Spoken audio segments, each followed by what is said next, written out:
Dalam praktikum ini, mula-mula dilakukan isolasi pati dari sumber pati berupa kentang.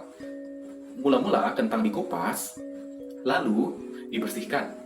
Kentang lalu dipotong dan ditimbang sebanyak 300 gram. Lalu di blender dengan 100 ml air. Setelah itu, kentang disaring dengan kain sehingga terpisah antara serat kentang dan pati kentang yang telah tersuspensi dalam air. Lalu, campuran tersebut diendapkan sehingga pati mengendap pada dasar wadah. Hasil pemblenderan itu kemudian didekantasi sehingga didapati pati yang mengendap. Setelah itu, pati disuspensikan kembali dengan 30 ml etanol 95% untuk membersihkan zat-zat pengotor yang sifat kelarutannya kurang larut dalam air. Setelah itu, pati disaring menggunakan kertas saring. Setelah itu, didapati hasil pati basah. Hasil pati basah tersebut dipindahkan ke dalam kaca arloji dan dialasi dengan aluminium foil. Lalu dimasukkan ke dalam oven bersuhu 50 derajat Celcius kurang lebih 10 menit untuk proses pengeringan.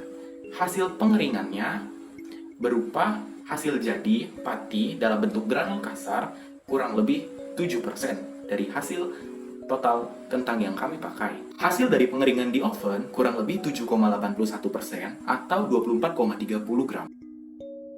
Uji pertama yang kita lakukan adalah uji Benedict. Proses pengujian ini dilakukan dengan cara pemipitan 1 mili sampel ke dalam tabung reaksi. Setelah itu ditambahkan beberapa tetes reaksi Benedict, lalu dihomogenkan.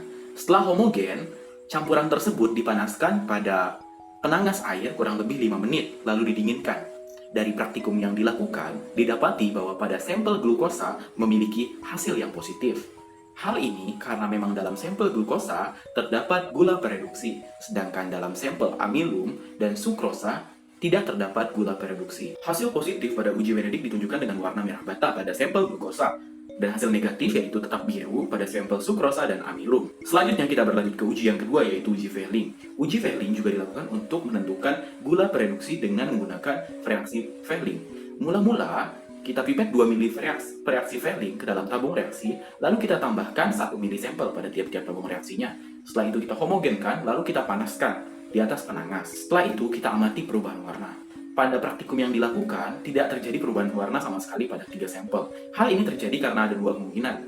Kemungkinan yang pertama yaitu ketiga sampel tidak memiliki gula pereduksi. Kemungkinan kedua adalah kesalahan pada reaksi Fehling, di mana di teoritis kami baca bahwa ada 2 jenis reaksi Fehling, yaitu reaksi Fehling A dan Fehling B, di mana keduanya tidak boleh dicampurkan terlebih dahulu sebelum ingin digunakan, dan reaksi Fehling harus baru dibuat ketika ingin digunakan. Nah, yang kami temui di lab adalah reaksi Fehling sudah jadi dan berupa stok dan tidak terpisah antara Fehling A dan Fehling B, sehingga sudah menjadi satu dan langsung digunakan saja. Selanjutnya dilakukan uji yodium. Proses uji ini dilakukan dengan cara memasukkan 1 mili sampel pada tabung reaksi, lalu ditambahkan beberapa tetes reaksi yodium. Untuk mempermudah melihat hasil, kami memindahkan sampel yang telah ditambahkan yodium ke atas plat tetes. Setelah itu kami membiarkannya dan mengamati perubahan warna yang terjadi serta pengendapannya. Di sini ditunjukkan hasil positif berupa warna biru, merah, ataupun coklat pekat. Nah, pada sampel kali ini, hasil positif ditunjukkan dengan warna biru yaitu pada amilum, di mana terjadi endapan biru yang sangat pekat, sedangkan pada sukrosa dan glukosa, warna tetap berwarna kuning. Uji selanjutnya yang kita lakukan yaitu uji Molis. Uji Molis dilakukan untuk menentukan kandungan karbohidrat secara kualitatif. Prosesnya di mana mula-mula diteteskan 15 tetes sampel pada tabung reaksi, lalu ditambahkan 3 tetes reaksi Molis. Setelah itu, dialiri secara pelan-pelan melalui dinding tabung asam sulfat sebanyak 1 mili. Lalu diamati perubahan warna dan cincin yang terbentuk. Hasil positif ditunjukkan dengan adanya cincin berwarna ungu. Hasil positif pada praktikum kali ini ditunjukkan pada 3 sampel, namun kepekatannya berbeda-beda karena dipengaruhi oleh golongan dari karbohidratnya. Di mana pada glukosa di situ kepekatannya rendah karena tergolong disakarida, sedangkan pada amilum dan sukrosa kepekatannya sangat tinggi karena tergolong polisakarida dan monosakarida.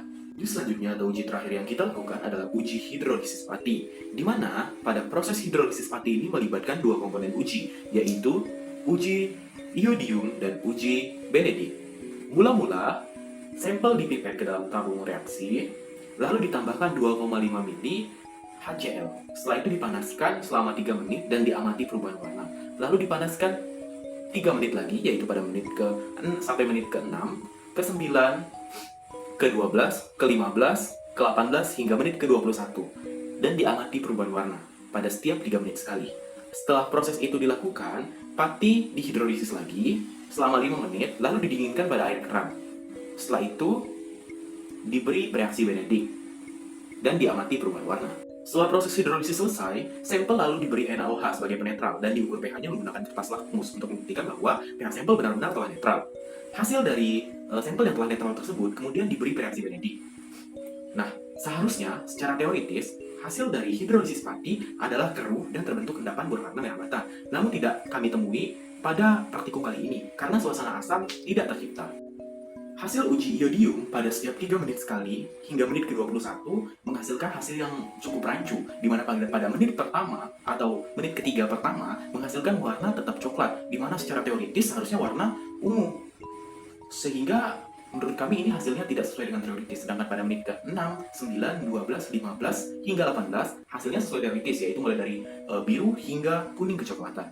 Nah, pada menit ke-21 hasilnya sesuai teoritis, yaitu berwarna kuning. Hasil dari penetralan tersebut kemudian ditambahkan reaksi Benedict yang seharusnya menghasilkan warna keruh dan menghasilkan endapan berwarna merah. Namun tidak kami temui pada praktikum kali ini karena suasana panas tidak berhasil kami ciptakan, sehingga pati tidak terhidrolisis.